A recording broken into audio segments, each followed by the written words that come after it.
हा जकात नाक्याचा आहे. जकात नाका बघा आता ह्या हेवी गाड्या किती. जकात नाका आहे. हा हे रामदेव बाईट्स आहे. हे जकात नाका बघा ना किती आहेत. किती म्हणजे काय चाललंय, शहर कुठे चाललंय याचा कोणीच विचार नाही करत रे. आमदार साहेब लक्ष घाला.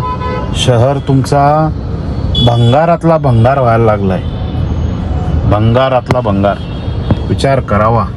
बघा ना किती मोठा आल्या ट्रक आणि किती मोठा काय. पोरं शाळेत कशी जातील, रोड कोण क्रॉस करायची हिंमत करेल एवढ्या मोठ्या ट्रक.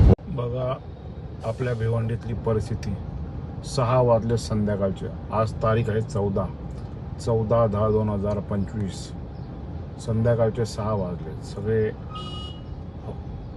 जे कार्यालय असतात, शासकीय कार्यालय, ते त्यांची सगळ्यांची सुट्टी झाली असते. जसं आमच्या न्यायालयातील पण न्यायाधीश जे आहेत त्यांचीही सुट्टी झाली असते. दिवसभर काम करून झाल्यानंतर ते ह्या ट्रॅफिकचं त्यांना सामोरे जावे लागतं. आता कोर्टातून निघाल्यापासून आम्ही आता कमीत कमी 5:30ला निघालो आहे. कोर्टापासून तहसीलदार कार्यालयामध्ये येण्यासाठी 1 मिनिटाचा कालावधी लागतो, पण अर्धा तास झालेला आहे. माझ्या गाडीच्या पुढे न्यायाधीशांच्या पण गाड्या आहेत. आता ह्या हेवी गाड्या ज्या आहेत ह्या म्हणजे रस्ता नसलेल्या ठिकाणी प्रवास करत आहेत. आता ही बघा ना किती मोठी गाडी आहे. याचा काहीही विचार ट्रॅफिक पोलीस करत नाहीत. तर त्यांनी सुद्धा तो करावा. आवर्जून अशी विनंती करतो का भिवंडीतील जनतेचा उद्रेक होईपर्यंत वाट पाहू नये, जेणेकरून ते तुम्हालाही आणि कायदा सुव्यवस्थेला भारी पडेल.